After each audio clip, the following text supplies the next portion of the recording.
Presiones políticas y el descontento de toda una comunidad. Se hace más fuerte el llamado para que 3 regidores latinos renuncien después de realizar comentarios racistas. Condena mundial por nuevos ataques rusos en contra de Ucrania. La situación se agrava y existe el peligro de un desastre en una planta nuclear. Predicen tiempos económicos difíciles. Instituciones bancarias nacionales e internacionales piden que usted esté preparado. Así iniciamos cierre de edición. Muy buenas noches, bienvenidos a cierre de edición. Les informa José Armando Ronstadt. Iniciamos con lo que sigue siendo la noticia del día en Los Ángeles, California, donde las protestas se incrementaron el día de hoy exigiendo la renuncia de 3 concejales latinos. Las grabaciones donde realizan comentarios racistas han trascendido tanto que varios políticos ya se suman al pedido para que renuncien. Dayanis López está aquí con lo último de esta polémica. Dayanis, buenas noches. José, muy buenas noches. Y esta difícil situación ya llegó hasta la Casa Blanca, donde el presidente Biden también cree que los concejales demócratas deben dar un paso al costado y renunciar a sus cargos. Mientras tanto, Nury Martínez, una de las concejales cuestionadas, esta mañana informó que se tomará una licencia en medio de este escándalo. Hay tanto pesar e indignación entre la comunidad angelina que desde muy temprano decenas de manifestantes dentro y fuera del Ayuntamiento de Los Ángeles, California, exigieron la renuncia inmediata de los concejales Kevin de León, Nury Martínez y Gil Cedillo. Es increíble que nosotros tengamos un liderazgo tan falso y tan mentiroso con 2 caras. La verdad que ellos tienen que irse de esa posición que tienen que renunciar inmediatamente. Incluso por más de una hora, decenas de protestantes interrumpieron la primera reunión del Consejo Municipal de Los Ángeles, donde se planeaba discutir la situación de los 3 concejales. ¡Queremos justicia! ¡Queremos justicia para nuestro pueblo! Durante esta junta estaba presente Kevin de León y Gil Cedillo, pero a medida que los abucheos y exigencias de renuncias retumbaban, los concejales tuvieron que retirarse. Posteriormente, el concejal Mike Bonin, cuyo hijo adoptivo fue ofendido con lenguaje racista en la grabación, también pidió la renuncia de los concejales. My husband and I are both raw and angry and heartbroken and sick for our family and for Los Angeles. Asimismo, esta grave situación hizo eco hasta la Casa Blanca y la presión para que renuncien llegó por parte del presidente Joe Biden. Look, the president is glad to see that one of the participants in that conversation has resigned, but they all should. He believes that they all should resign. The language that was used and tolerated during that conversation was unacceptable, and it was appalling. Por el momento, el único que renunció a su cargo fue el líder sindicalista Ron Herrera, mientras que Nury Martínez informó que se tomará una licencia para tener una conversación honesta y sincera con su familia, electores y líderes de la comunidad.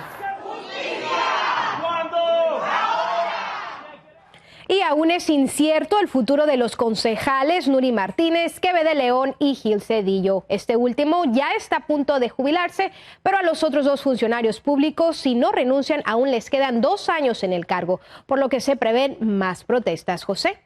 Muchas gracias por tu reportaje, Dayanis. Y para hablar más sobre esta situación y sus repercusiones, nos enlazamos con la analista política María Luisa Redondo, que ya está con nosotros. María Luisa, muy buenas noches, gracias por acompañarnos. María Luisa, un escándalo como hemos visto en muchas ocasiones en Los Ángeles, pero este impacta mucho más que lo que hemos tenido anteriormente. Ciertamente, José, es un escándalo que ha trascendido Los Ángeles, ha trascendido hasta la Casa Blanca, como bien lo dijo nuestra reportera hace unos momentos, y realmente es inaceptable lo que pasó. Es un hecho realmente bochornoso, es un hecho lamentable, deplorable y más que nada muy triste el darnos cuenta que 3 de nuestros representantes latinos que nosotros supusimos que iban a defender a nuestra comunidad se hayan comportado de la manera como lo han hecho y que hayan revelado que en realidad esconden un racismo y un clasismo que es equiparable pues al de las figuras políticas más deplorables de este país. María Luisa, Kevin de León siempre ha sido muy cauteloso y sin embargo en esta ocasión también cae, como caen todos, ¿no? Bajo más, creo, la influencia de Nury Martínez. Pues sí, yo creo que a todos nos sorprendió quienes hemos seguido muy de cerca la carrera de Kevin de León, que se haya expresado así, sobre todo porque al hablar de un niño afroamericano tan pequeño y decir que su padre lo llevaba como si fuera un accesorio, como si fuera una bolsa, pues yo creo que todos nos quedamos muy sorprendidos. Yo a él lo conocí desde hace muchos años cuando era uno de los líderes juveniles en contra de la Proposición 187, que como tú bien sabes pretendía negar todos los servicios públicos para los indocumentados. Entonces es muy triste que Kevin de León haya llegado a este nivel ahora que pues tenía un futuro político tan brillante. Sí, prácticamente arruinado. ¿Por qué ahora? ¿Quién hace la grabación? ¿Quién está detrás de todo esto? Pues es hasta ahora una incógnita, es un misterio, pero yo creo que esto lo que nos deja de lección, lo importante que es, José, cuando tú te comprometes a tener un cargo político de este calibre, pues debes de ser muy cuidadoso en todos tus comentarios, debes de estar consciente de que en cualquier momento alguien te puede estar grabando, te puede estar escuchando y que no te puedes dar el lujo de hablar de esta forma tan descuidada. Y bueno, yo creo que más que nada es triste ver que ellos, como lo dijo bien uno de los entrevistados hace unos momentos, tienen doble cara, ¿no? Porque por un lado nos dicen que van a luchar por la comunidad, se expresan muy mal de los políticos oportunistas que atacan a los latinos. María Luisa, ¿deben de renunciar, deben de salir y dejar el puesto o se les perdona? Yo creo que sí, no hay lugar a dudas. Yo creo que la comunidad ya habló, ya fue muy clara, ya no tienen el apoyo de nadie y tampoco de los políticos del Partido Demócrata a ningún nivel. Desde el gobernador Newsom hasta el presidente Biden ya se sumaron a las voces que piden su renuncia. Los demás miembros del Consejo tampoco los quieren ahí y sobre todo la gente ya no confía en ellos. ¿Qué significa esto para el Partido Demócrata y qué significa para los republicanos? Pues yo creo que para el Partido Demócrata es una lección, como digo, muy grande, pero al final de cuentas lo que vemos, a diferencia de los republicanos que apoyan a políticos que incurren en conductas, vamos a decir, inapropiadas y los siguen apoyando, como es el caso del senador afroamericano por Georgia, que supuestamente está contra el aborto y ahora ya nos enteramos que él pagó un aborto para una novia que tenía. Entonces yo creo que en el Partido Demócrata lo que están demostrando los líderes es que no van a aceptar conductas deshonestas, conductas deplorables como las de estos 3 concejales latinos y que la única salida pues es la renuncia, hay que pagar consecuencias. Sí, bueno, reina la hipocresía en casi todo esto de ambos lados, ¿no? Gracias, María Luisa, un gusto saludarte, gracias por cooperar con Cierre Edición esta noche. Buenas noches. Buenas noches. Muy bien, vamos a pasar a otra información. Rusia llevó a cabo una nueva serie de ataques en contra de territorios ucranianos. Sin embargo, existe el temor que en cualquier momento se produzca un desastre nuclear muy parecido al de Chernobyl. Nuestro corresponsal en Washington, Alfredo Miranda, con lo último. Después de los ataques del fin de semana, Rusia continuó este martes con su ofensiva aérea, bombardeando varias ciudades ucranianas. La Casa Blanca condenó las acciones. Los recientes ataques rusos con misiles a Ucrania demuestran una vez más la brutalidad de Rusia y del presidente Putin. El presidente Biden deja en claro que junto a nuestros aliados no renunciaremos a nuestro compromiso de apoyar a Ucrania en tanto sea necesario. Una de las ciudades atacadas es Zaporizhia, donde se encuentra la planta nuclear que fuera tomada por los rusos, que al estar en zona de bombardeo preocupa incluso al presidente ruso, que hoy se reunió con el director de la Agencia Internacional de Energía Atómica. Estoy contento de discutir asuntos de interés mutuo, incluso todo lo relacionado con la preocupación sobre la planta nuclear de Zaporizhia. Estamos abiertos al diálogo, dijo Putin. La planta nuclear de Zaporizhia ha sido calificada de extrema preocupación.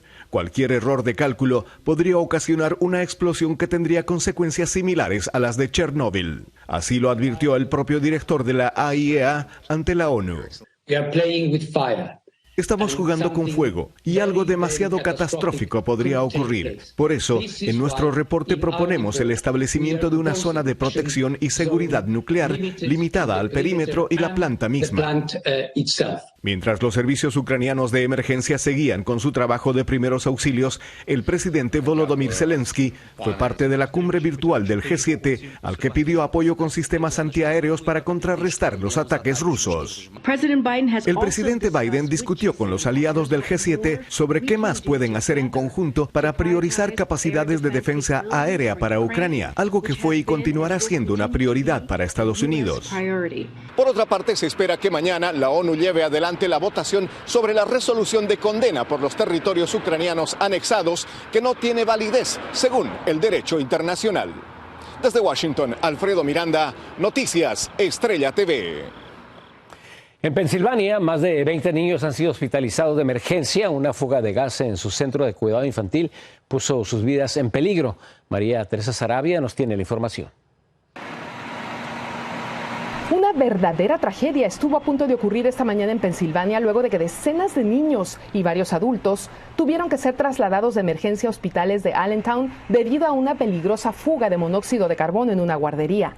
Dramáticas escenas de los 28 pequeños envueltos en cobijas y subidos en todas las ambulancias de la ciudad que respondieron a la crisis fueron captadas afuera del centro de aprendizaje Happy Smiles, donde también 4 adultos del personal resultaron afectados por el venenoso gas. La respuesta de emergencia masiva de nivel 1 fue activada luego de que los bomberos recibieron una llamada al 911 cerca de las 7 en la que se reportó que al menos un menor había perdido el conocimiento, y cuando llegaron, los monitores de sus equipos indicaron altos niveles de monóxido de carbono.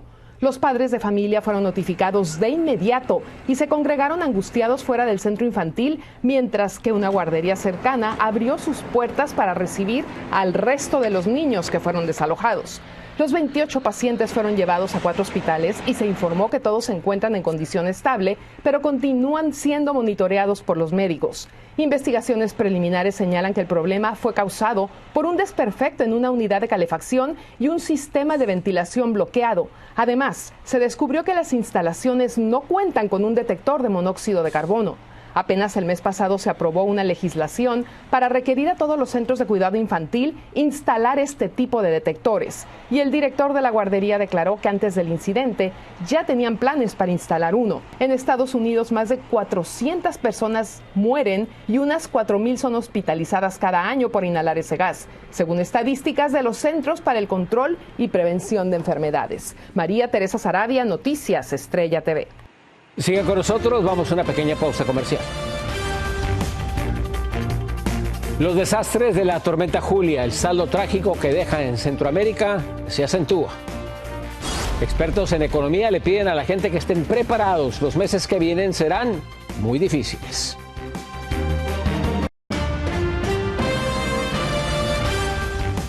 La tormenta Julia ya provocó la muerte de por lo menos 13 personas en su paso por Guatemala. En las últimas horas, el recuento de daños por las fuertes lluvias e inundaciones va en aumento.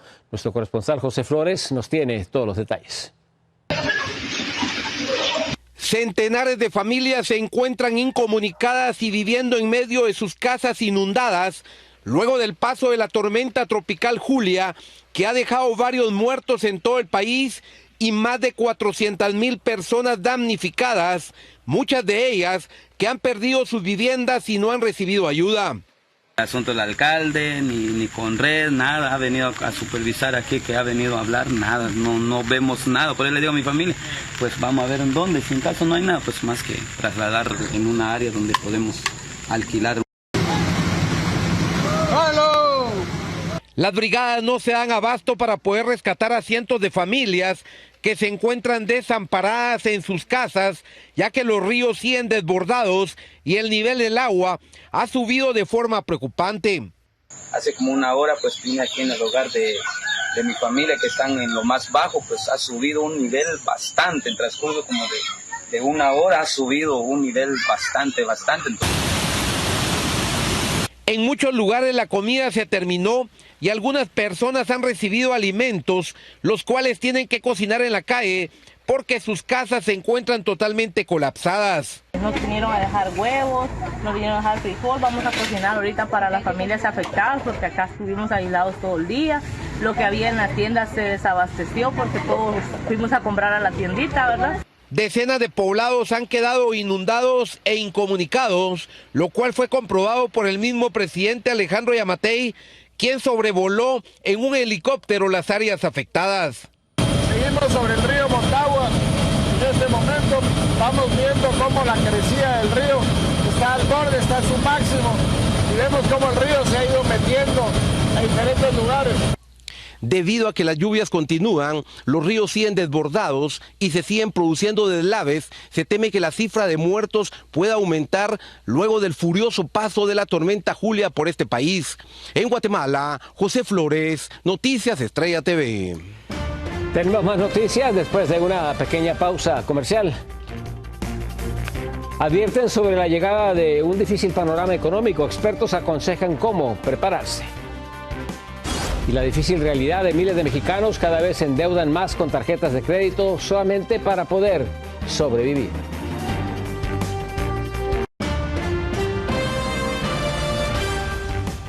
El presidente Joe Biden manifestó esta noche que el país no va a caer en recesión o si acaso habrá una recesión leve. Sin embargo, varias organizaciones predicen que se vienen meses difíciles y que es necesario estar preparados para enfrentar condiciones económicas muy adversas. Reina Luna nos explica. Los pronósticos económicos no son alentadores. Los grandes bancos mundiales están alterando el panorama gris que se avisora el siguiente año con la llegada inminente de una recesión. De alguna manera, como familia, nos estamos protegiendo o nos queremos proteger más bien. Primero, pues no tener deudas en los bancos y segundo, pues lo poquito que podamos tener, pues hacer una inversión en pues no sé, en comprar una casa. De acuerdo a los expertos, una recesión económica ocurre cuando la economía deja de crecer y puede ser muy peligrosa para las finanzas familiares si no nos preparamos. Pero, ¿cómo podemos hacerlo? Vamos a cortar nuestros gastos, quizás salir a comer menos en la calle, ir menos a ver películas en los teatros, posponer comprar un carro nuevo, posponer vacaciones, ahorrar más, gastar menos en tarjetas de crédito. De acuerdo a JP Morgan Chase, uno de los bancos más importantes del mundo, son 3 los ingredientes perfectos que están mezclándose para crear la receta perfecta para la recesión y son inflación galopante, tasas de interés, guerra en Ucrania. Los precios en la gasolina han subido en todo el país, provocando el efecto dominó, una de las señales de que la economía no va por buen camino. Los precios han subido demasiado. La gasolina está cada día más cara. Aunque los expertos consideran que esta recesión no será tan grave como la del 2008, siempre, con recesión o no, es importante ahorrar. Desde Mission, Texas, Reina Luna, Noticiero Cierre de Edición. Pasamos a información de México, donde miles de personas ven cada vez más difícil poder sobrevivir solo con su salario y tienen que recurrir a endeudarse con tarjetas de crédito para poder llegar al fin del mes. Desde la capital mexicana, Víctor Vázquez, con las reacciones. Los mexicanos se están endeudando con las tarjetas de crédito como una opción a la falta de liquidez en las familias, como consecuencia del alza de los precios. Así que buscan una alternativa que les dé un poco más por su dinero, aunque el riesgo sea mayor. Tratar de saberlos aprovechar, ¿no? Sí, con crédito ves que luego dan puntos de cada tarjeta y demás de los bancos. 4,008 pesos. Vean, dice 4,014, pero con descuento de 5 pesos. Las usan para adquirir comida, gasolina y artículos personales, buscando siempre los precios más bajos. Carmelo dice estar consciente de usar el dinero plástico. Pues sí, es como más cómodo, pero luego no se confía, yo creo, ¿no? En que tienes el dinero a la mano, pero pues es como trampa, ¿no? A veces. Para los especialistas en finanzas, las consecuencias se verán en el próximo estado de cuenta que termine por ahorcar la economía familiar, cuando las tasas de interés suben para contener la inflación. La tasa de interés es el precio del dinero. Entonces, si las tasas de interés están subiendo, cuesta más el dinero. De acuerdo al Banco de México, el dinero prestado cuesta alrededor de 35% más caro con respecto al inicio del año. La gente asegura que no hay de otra más que endeudarse esperando a que la inflación baje, porque el gobierno ha dicho que ya se tocó techo y habrá una recuperación. En Ciudad de México, Víctor Blasquez, Noticias Estrella TV. La NASA anunció hoy que cumplió con su objetivo de desviar la trayectoria de un asteroide. Habremos de recordar que el pasado 26 de septiembre estrelló una nave espacial en contra del planetoide llamado Dimorphos como parte de un estudio de futuras misiones para proteger al planeta Tierra. El resultado fue positivo. Hoy anunciaron que lograron reducir la órbita del asteroide en 32 minutos. Vamos a una pausa. Hay más información en Cierre de Edición. La historia del fútbol en Qatar, camisetas de Pelé, Maradona y mucho más puede verse en la exhibición Mundo de Fútbol.